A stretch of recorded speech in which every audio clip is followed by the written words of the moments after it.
Hey everybody, welcome to another video review.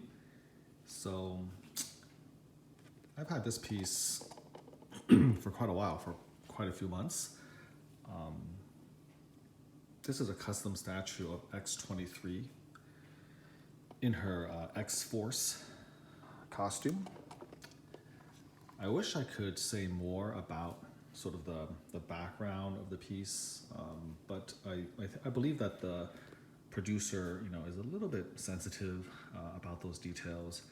Again, with custom pieces, they're not technically licensed, so some producers don't care as much, but some producers, rightly so, are a bit more cautious.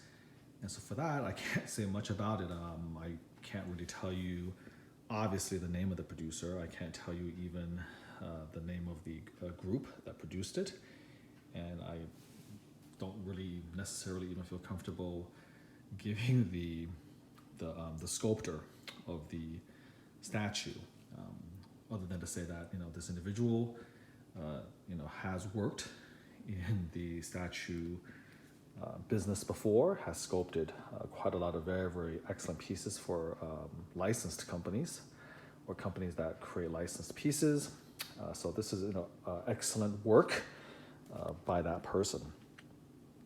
So here's what I can tell you. There's not really even like a name for this.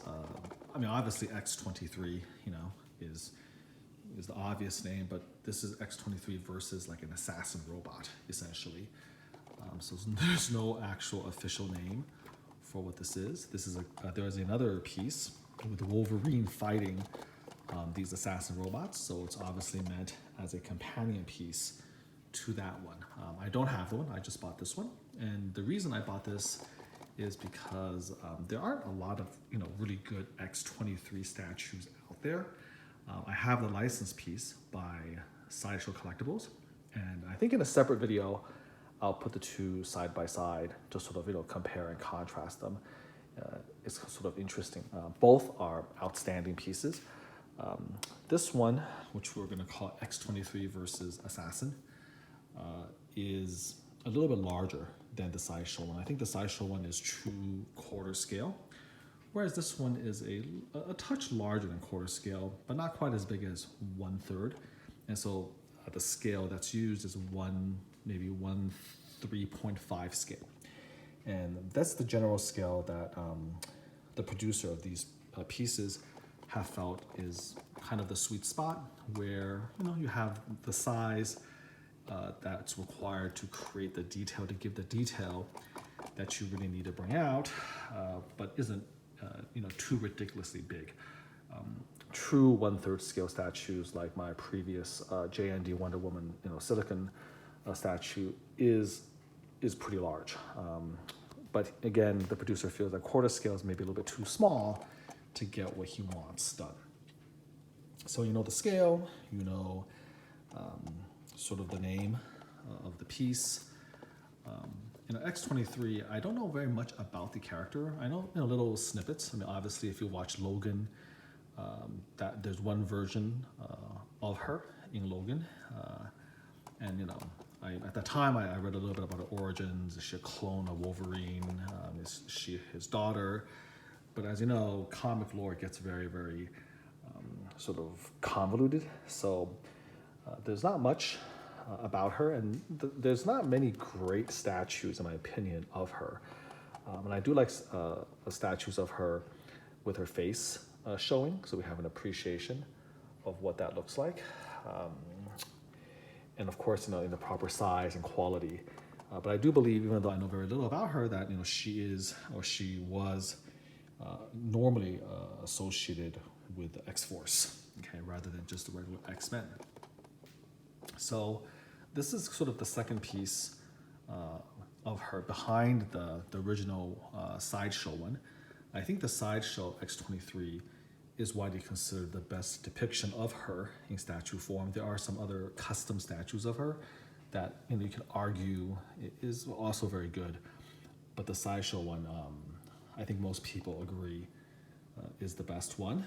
And this one, of course, is much lower edition, much more difficult to get a hold of. So if you look at the bottom of the base, it will tell you that only 101, I think, were created, 101 pieces were made, and mine is number 2 out of 101. The numbers you get are random, so I guess you could say, if you care about such things, that I got lucky.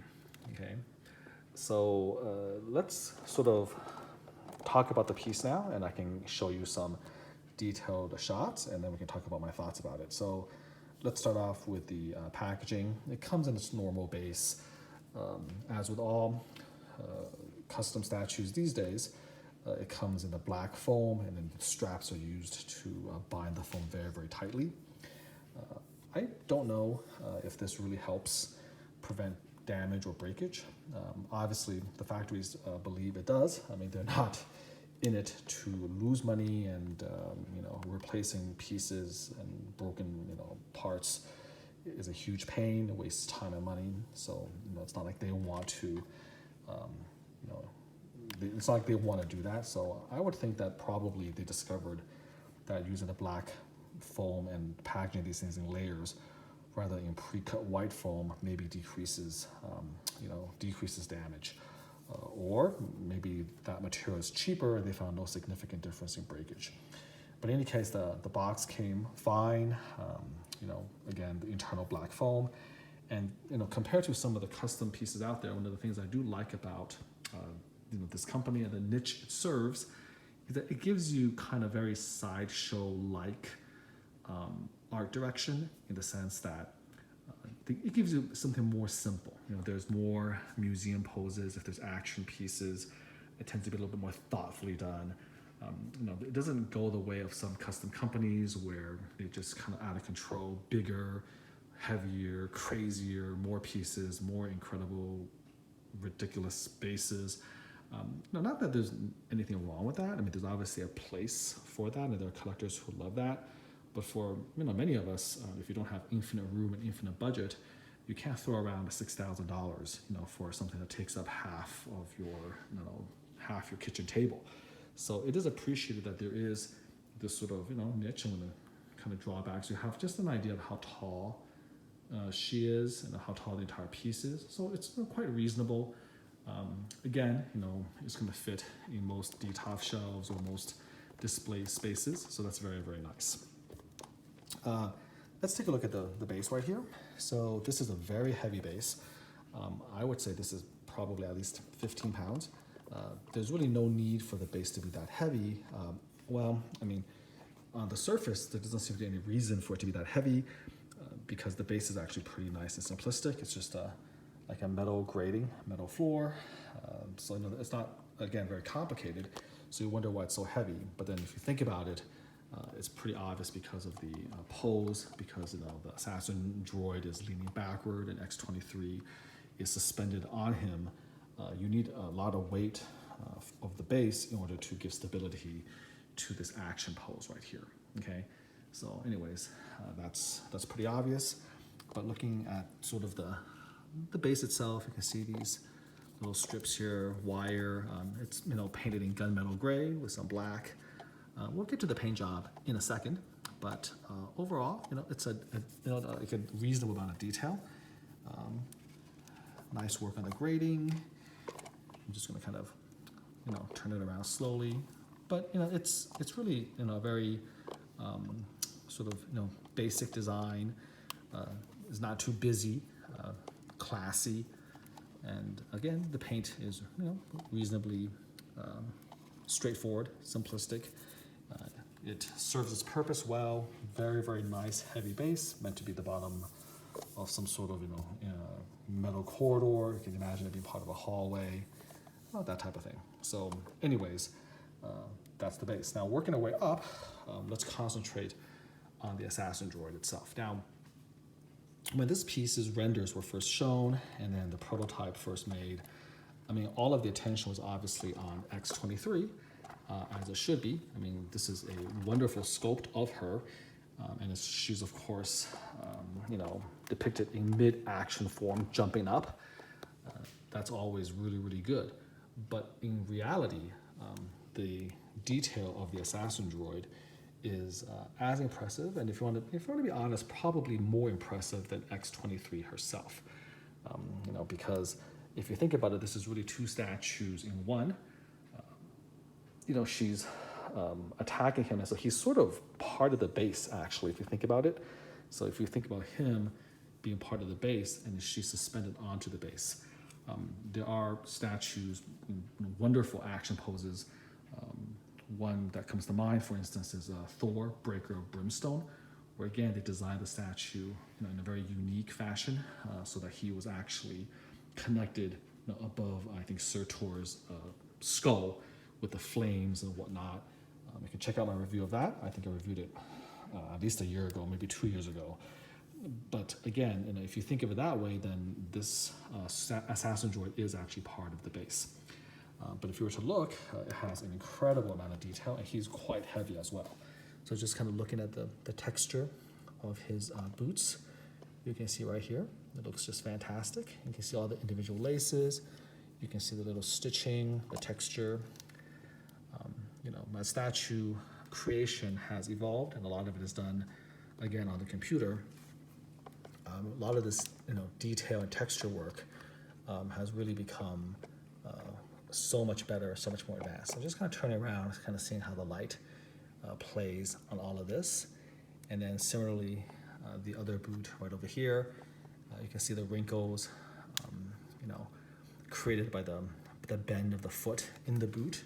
So they actually even, you know, kind of sculpted that in. So as far as the boots are concerned, really, really amazing job. It gives the illusion of leather, of the stitches, all of that texture, the straps, beautifully done. And then moving on, you kind of see his armor. Right on over here, you can see the gun holster. Here's the actual gun itself. No, very nicely done. Try to sneak around behind her so I can show you all of the detail and all of the little angles. Maybe like if I do that, it'll focus better.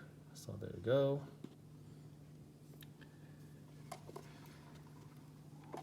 So you will see the beautiful detail of the actual armor itself, with all of the little texture, the ridges, all of that. And of course the faceless mask right here, the helmet, so to speak, the head. Here's the other side.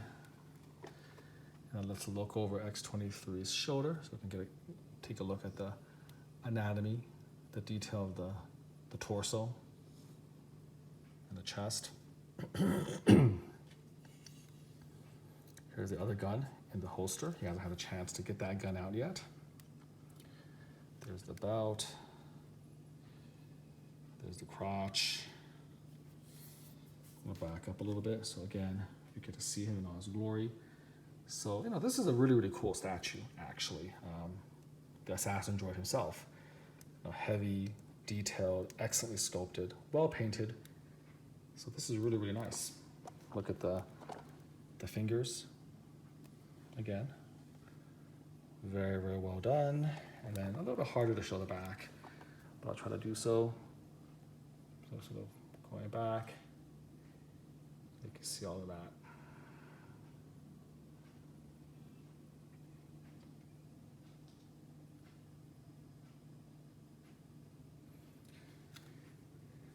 So of course, the main problem is from the point of view of the actual work, the assassin droid is amazing. But because he's not a name character, you don't really necessarily know what this thing is. If he is from the comics, it's pretty obscure. This is not Ultron, you know, for example. This is not a Sentinel. And so there's just a little bit less emotional attachment to him.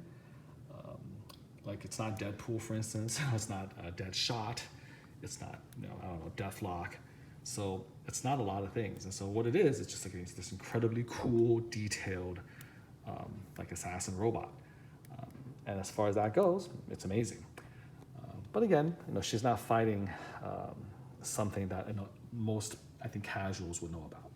So that's a little bit unfortunate, but there it is.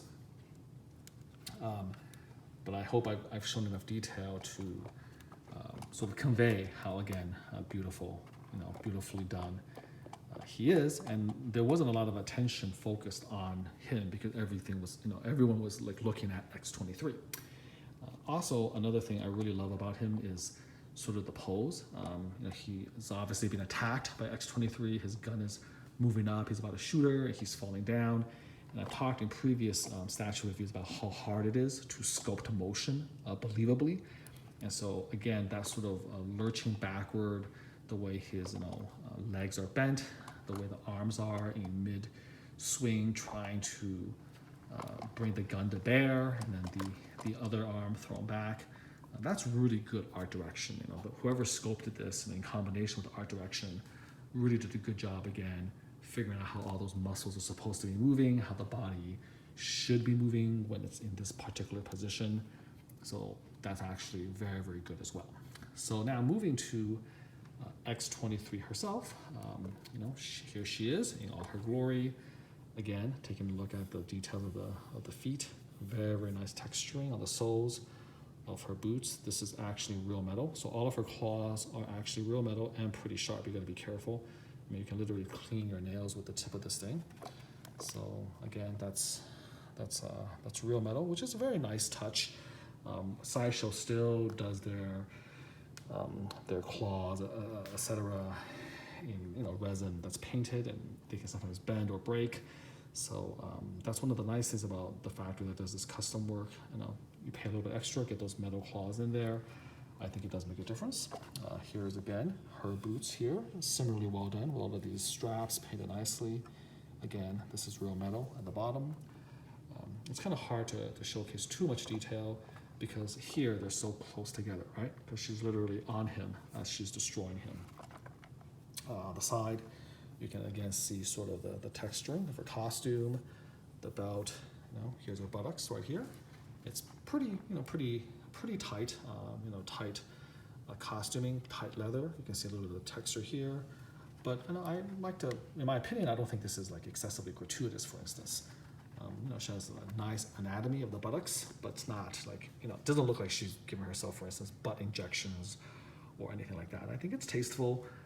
It's within the bounds of comic book heroines or comic book female characters.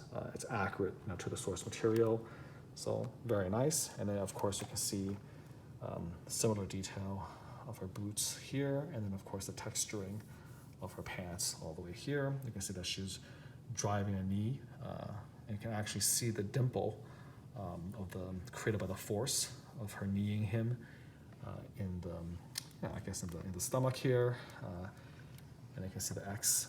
This is her X-Force costume, black and gray, and then she has the bared midriff. Here you can clearly see very nicely sculpted anatomy, not overly done. You can see clearly again the rectus abdominis or the rectus abdomini with the striations giving you that so-called six-pack. You can see the ribs over here, the serratus, and then of course you can see the curvature of her back as her her buttocks moves upward toward the back and she's twisted around. So again, you can sort of see how the torso, the muscles are twisting. It's all done very, very nicely. There's also little dimples. That's anatomically accurate. This is the spine as she's torquing. And then you see her top. And then finally, of course, her two claws, again, both are metal. Very, very nicely detailed. Nice texturing. And then, of course, that's her top. And then you can see her breasts underneath the costume. There's a hint of the nipple line, like of the nipple here and here. Again, I think, reasonably done. I don't think her breasts are like ridiculously big. They're not like double D cups, for instance. They're not quite like some of the crazier rogue customs or statues out there. And then, you see the other side. Here's more metal. And then the highlight, this is her unmasked portrait. And so hopefully we have a little bit of light from above. Again, you can see the nice work of her eyes and then the teeth. Again, kind of hard to show all of this. I'll try to maybe do one with the flash on, even though it washes out all of the detail it might showcase a little bit more just because it's really hard to get to these little crannies, nooks and crannies. But with the black background, hopefully you can appreciate, again, very nicely, sort of her screaming, the eyes, and then the tongue, the teeth, the lips, everything's done very, very nicely. So this is my preferred portrait. I think it gives you more detail of her face. I like this portrait better, but there is a masked portrait as well, which I will show you. So there you have it. This is X-23. I'm gonna go back here, and so what I'm gonna do is I'm just going to rotate so you can see her from all different viewpoints, both the assassin droid and her.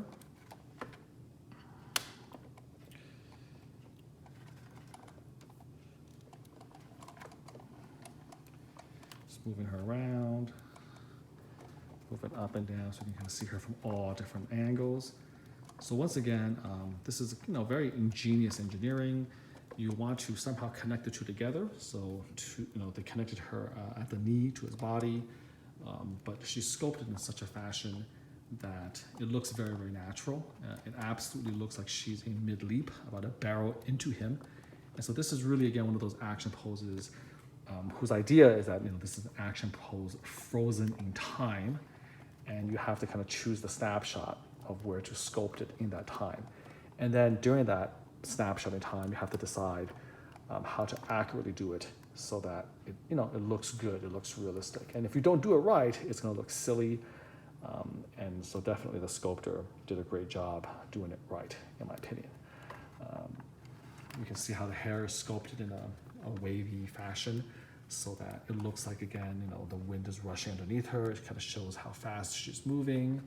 So the hair is sort of billowing out. Very, very well done. Okay. So now let's get to the portraits. So they actually give you different arms. So there's two right arms and two left arms. And again, depending on how you want to display it, you can do all sorts of different combinations. In my opinion, the one that looks really good is this version where her left hand with the claws are already extended, and then it looks like the right one is going to strike. I believe that really, you can do all sorts of different poses, but the one pose that doesn't work is both hands sort of curved or flexed. So let me show you that. So if we take this hand off, and so by the way, all of this piece is put together with rare earth magnets. So I really like that. I've talked about how in previous videos I hate the old peg hole model that's not magnetized, because sometimes differences in kind of factory quality, and they don't fit too well, they don't fit at all, they drop off. So in my opinion, for both licensed and custom, this is 2021. You gotta put earth magnets, rare earth magnets in there. This should become standard to make things easier. So fortunately, again, with the design of the statue, the producer did not skimp on funds or money, and all these pieces pretty much uses rare earth to come together. So the droid sits on the base. She, attaches here. I think this is actually magnetized, even though it doesn't really need to be. I think it is, but if it's not, there's a very large metal peg that goes into the slot. Same thing here. I don't think this is to be magnetized, but everything else, like the arm of the assassin droid that's holding the gun, all of her arms, her heads, they're all attached to the rare earth magnets. So that's really nice.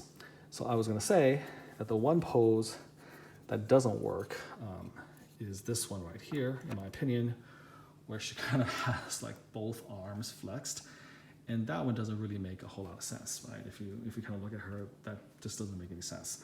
So one of the hands has to be, I think, completely extended. Another thing is that she's so, she's so securely, connected to the assassin droid that you can actually literally take, I can actually literally take the different arms with one hand while the other hand's holding the camera. So for instance, we can have this situation where this other hand is like this. So now it looks like she's about to strike with her right arm, and the left is held almost in a defensive posture. So this one also looks, in my opinion, really, really good. That makes sense. So I showed you the first initial pose where her left arm is fully extended and the right one is curved. Here we show the right arm fully extended about to strike and the left arm curved. It creates different dynamics, and that's nice. I also like the fact that this piece did not come with like tons of switch outs and tons of different portraits and tons of different hands and arms. I mean, I know that some people really love them because it gives them more opportunities to display. But I've said before, again, it makes me feel like it's too much like Hot Toys, and it increases the weight and also the cost of the statue, when in reality, we're only going to be displaying it, a couple ways.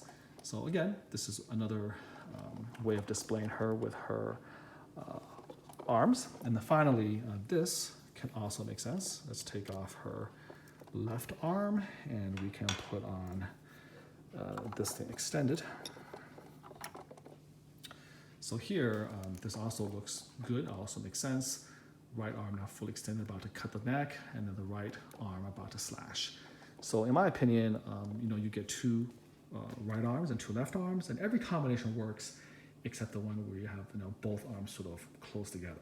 So that's kind of a neat thing about the statue, that you can display her with different arms, and all of those looks actually work really nicely. Okay. And so finally, let's take a look at the head. So we're going to gently take this thing out.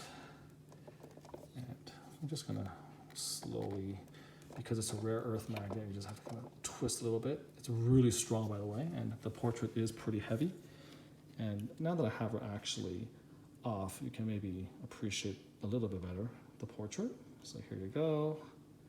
Take a look at the work on the eyes. You can see the work in the lips and the teeth. So yeah, I have to say, very, very nice detail, actually. Very, very nice detail. You can see the actual frown lines. You can see the creases around the nose as she's screaming. So this is a level of detail that I couldn't really get at when she's on the body, just because the shadows don't work the way I'm shooting her. But now that I have her off, you can really take a look at how good this sculpt is. Okay, so anyways, that's the unmasked version. So let's go ahead and put on the masked one. So this is what she looks like masked. So here she's kind of got this sneer, black lipstick. She's got the black mask. Eyes are red, feral. So this is pretty cool too. And again, it's a very different expression. But hopefully, again, you can sort of see the wrinkle lines, the way the lines contort because of the expression of her face. Very, very beautiful work. So both portraits are beautiful in their own right. So let's just put her on here and see how she looks. Okay, right there. All right. So now this is the look you have with the masked head. Also very, very nice. So I'm gonna turn her around. The one problem is I'm kind of short. I don't have the longest arms in the world. And if I use the motorized turntable, I can hear it buzzing throughout the entire review. So this is kind of the best I can do. I scroll up and down as I twirl. And so hopefully that gives you some idea of the dynamic pose that we have here. All right, this is almost half an hour, so there's not a whole lot more to talk about. I think the good about it is I like in a sense, sort of it's not, I wouldn't call it simplicity, but I do like the fact that it's a nice, straightforward statue, saves space, it's efficient. So I love that. I love the fact that the assassin robot or the assassin droid is sculpted incredibly well. A great amount of detail. I mean, he's like basically the best. He looks like better than Ultron in my opinion, like the different Ultron robots. So really, really underappreciated part of the statue is the so-called base with the this droid on it. The pose is really good, very organic, natural pose with the two of them going at it. It looks real. It looks like they belong together. They fit together. So I really enjoy that. Definitely the sculpt work, the anatomy. And those of you who follow my channel know that I appreciate anatomy. So very accurate anatomy. Nice and voluptuous, sexy, but not gratuitous. proportions are correct. So it kind of gives you what you want in a way from a female statue, but I don't think, again, like, excessively so. I don't think graphically so or over the top. And she has very good muscle striations. You can, again, see that there's strength right there. Great pose. It only gives you 2 portraits, but again, the 2 faces are different enough that they contrast very nicely. And you'll want to switch out occasionally, and they both have their unique their unique aspects. So again, we have one unmasked screaming, the other one masked sneering, and take a look side by side. So again, I feel like they're different enough that both are justified, and you are going to want to switch out once in a while just to get a different look. So no complaints at all about the portrait. So amazing pose, great art direction, awesome detail, the different hands, the different arms, and the portraits just right. So all in all, excellent piece. Now, if there was a criticism I would give, it's that the paint job is, in my opinion, a little bit lacking.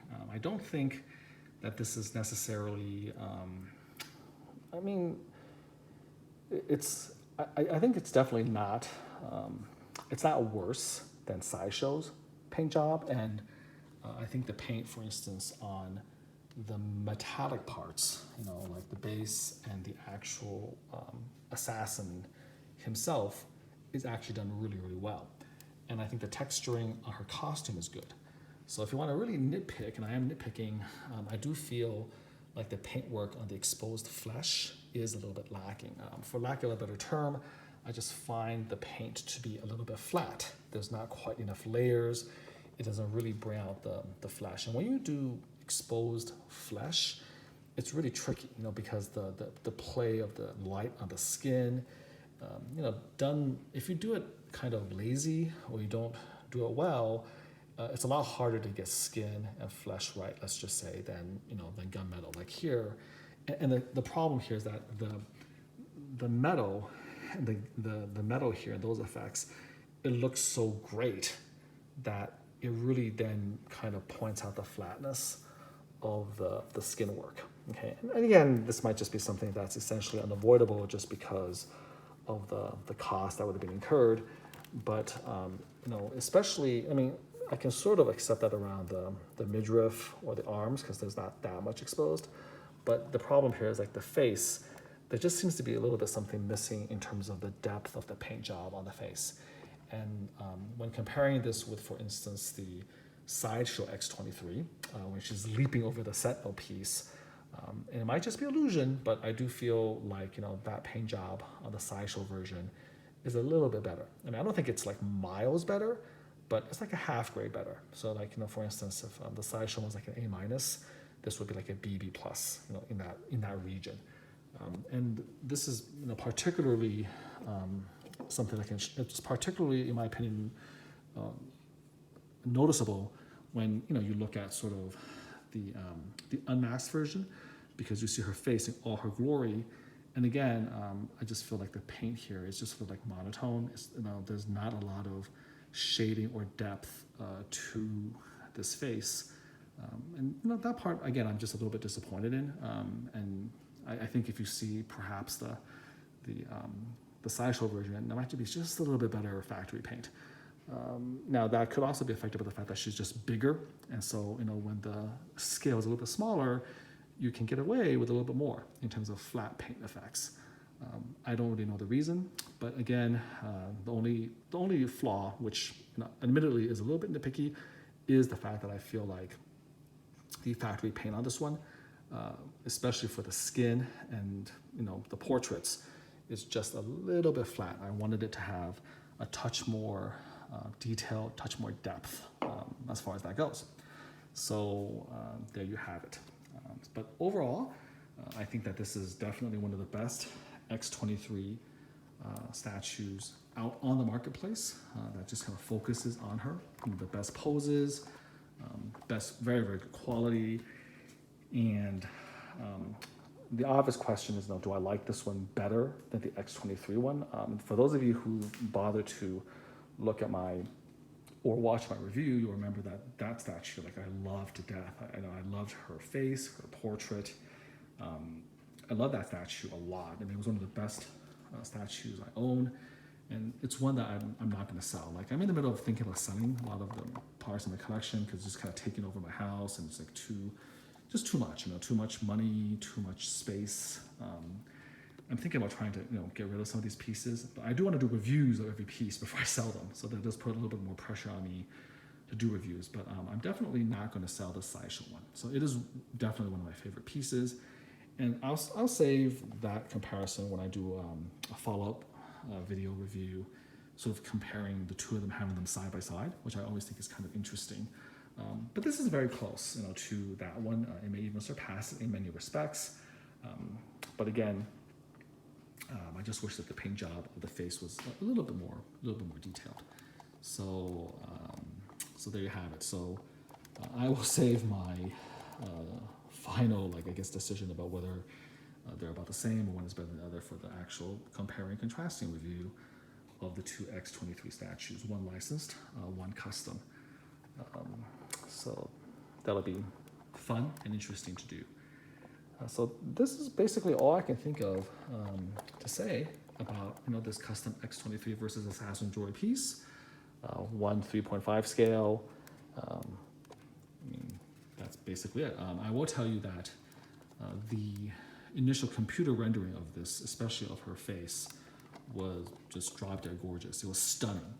And then when they produced the prototype, it was still like jaw-dropping, but not quite as good as the render. And then the production, while still magnificent, is obviously, in terms of the paint, not quite as good as the prototype. So that's something I think that is worth mentioning, that for all statues, whether it's custom or licensed, this is what happens, and there's not much to be gained from complaining too much about that. That's kind of the way it is, which is that the initial render where you're going to decide whether you're going to buy it or not, and at that stage when it sells out or not, it is going to present the piece as it is in theory. It will never look as good as that. And the prototype will be there'll be a slight drop off, and then finally the production is just going to be a bit more of a drop off, and depending on the producer and the factory, it could be significant. But if you decide to wait, for instance, like if you're going to wait until I put up this YouTube video review of a production piece in hand to make a decision about whether it's worth it or not, then you're probably not going to be able to get any of these because they're all going to be essentially sold out. So that's something that you have to decide, and you have to kind of, it's almost like a gamble whether you want to go for that. And that's just something, again, that's just part of the game of statue collecting these days. So you have to kind of keep that in mind. And there's some that are going to turn out as good or even better than you expected. There'll be some that there will be a little bit of a drop off. So I think that's something also worth mentioning. So overall, though, I'm very, very happy with the statue. It's the second piece I ever ordered from this producer, and this person does fantastic work. I'm very regretful I'm not able to buy more of his X-Men females. He's done some just crazy ones, beautiful ones. Rogue and the Savage Land Rogue, and Storm, Psylocke. So, just done just crazy beautiful pieces. And of course, I can't really order most of them. I haven't ordered any of them, even though I want to. He has a Domino that's just like drop dead gorgeous. So I can't do any of those because, again, I only have so much space. I have to prioritize. I've been doing this for now close on to 20 years. I have to draw the line somewhere.